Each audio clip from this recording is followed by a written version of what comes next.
Hello friends, स्वागत है आपका चैनल फैक्ट्स और रावली में। आज का हमारा विषय है हिंदू धर्म में अक्षय तृतीया का क्या महत्व है।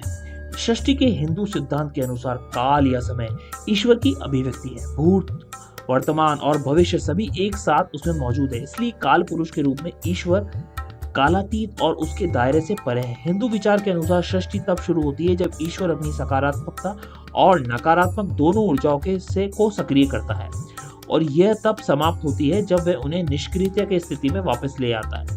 सनातन धर्म के समय सिद्धांत का एक और महत्वपूर्ण पहलू यह है कि यह समय चक्रीय तरीके से चलता है, जिसे आमतौर पर काल चक्र कहा जाता है। इस चक्र का अंत दूसरे की शुरुआत है, इसलिए वास्तव में षष्ठी का कोई अंत नहीं है।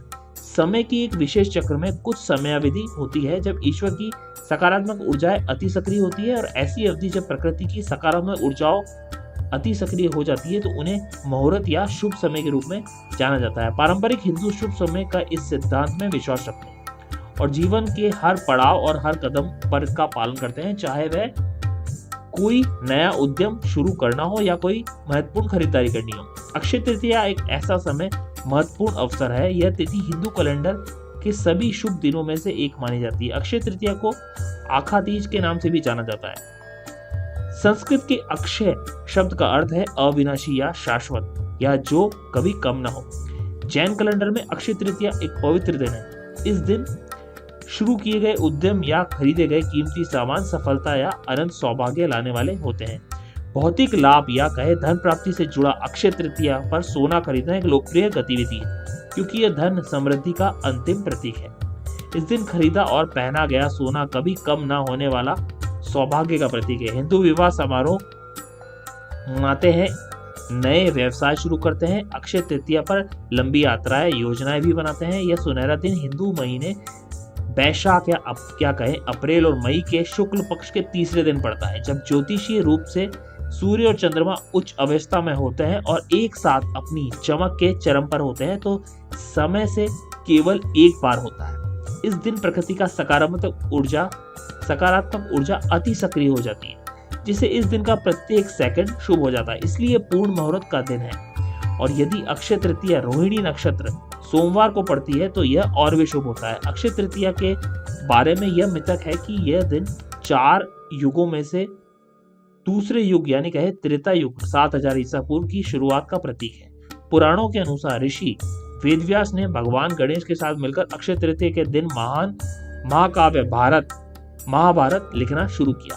एक अन्य लोक कथा के अनुसार जब पांडव वनवास में थे, भगवान कृष्णा ने उन्हें इस दिन एक अक्षय पात्र भेंट किया, और ऐसा कटोरा जो कभी खाली ना हो और मांगने पर भोजन की असीमित आपूर्ति करता हो। शायद अक्षय तृतीया की सबसे प्रसिद्ध कहानी भगवान कृष्ण और गरीब ब्राह्मण मित्र सुदामा के बीच की पौराणिक मित्रता है। हालांकि सुदामा कृष्ण से यह विशेष अनुरोध करने के लिए खुद को नहीं ला सके।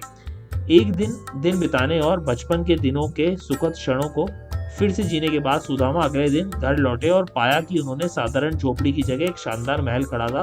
उनकी पत्नी बढ़िया कपड़े और आभूषणों में शानदार दिख रही थी, और उनके बच्चे भी तरह तरह के कपड़े पहने हुए थे। बढ़िया कलाकृतियां, फर्नीचर, रत्न और नौकर भी उनके नए और सुंदर घर में चार चांद लगा रहे थे। सुदामा को एहसास हुआ कि हालांकि वह अपनी अंतरम इच्छा को व्यक्त करने में सक्षम नहीं थे, लेकिन दयालु कृष्ण ने उनकी दुर्दशा को समझा और उन्हें एक प्रकार आशीर्वाद दिया।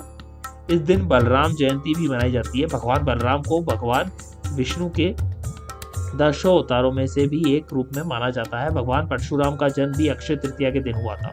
अक्षय तृतीया का त्योहार भगवान विष्णु को समर्पित है। इस दिन भगवान विष्णु की पूजा करने से पापों का नाश होता है और व्यक्ति की सभी प्रकार के दुखों का भी। भगवान विष्णु की आरती करते समय उनकी मूर्ति के आसपास के क्षेत्र तुलसी जल छिड़का जाता है। पुराणों में कहा जाता है कि अक्षय तृतीया पर श्री महाविष्णु पूजा करने वाले भक्तों को मोक्ष प्राप्त करते हैं। कुछ क्षेत्रों में भक्त इस दिन उपवास भी करते हैं। पुराणों के अनुसार अक्षय तृतीया पर हाथ के पंखे या पंखा, चावल, नमक, घी, चीनी, सब्जियां, इमली, फल और कपड़े दान करना इस त्योहार का बहुत महत्वपूर्ण पहलू है। भारत के कुछ क्षेत्रों में भक्त अक्षय तृतीया पर तुलसी पूजा भी करते हैं। उड़ीसा में अक्षय तृतीया कृषि मौसम के आगमन का प्रतीक है, जब किसान अपनी भूमि पर खेती करना शुरू करता है, जबकि पूरी पुरी में रथ यात्रा के लिए रथों का निर्माण शुरू होता है। बंगाल में हाल खाता नए लेखा पुस्तकों का उपयोग से जुड़ा एक समारोह गणेश और देवी लक्ष्मी की पूजा के साथ किया जाता है। बंगाली इस दिन कई तरह के अनुष्ठान करते हैं। अक्षय तृतीया को आमतौर पर उपवास करके या चावल के दानों से भगवान वासुदेव और भगवान विष्णु के रूप में पूजा करके मनाया जाता है। इस दिन गंगा नदी में डुबकी लगाना भी शुभ माना जाता है। हालांकि आजकल चलन यह है कि इस शुभ दिन को व्रत रखने या दान पुण्य करने के बजाय सोने और हीरे खरीदने में बिताया जाता है। सोने और हीरे के व्यापारी इस दिन खरीदारी पर आकर्षित छूट देखकर खूब कारोबार करते हैं। ऐसी और रोचक जानकारी जानने के लिए जुड़े रहे मेरे चैनल से। धन्यवाद।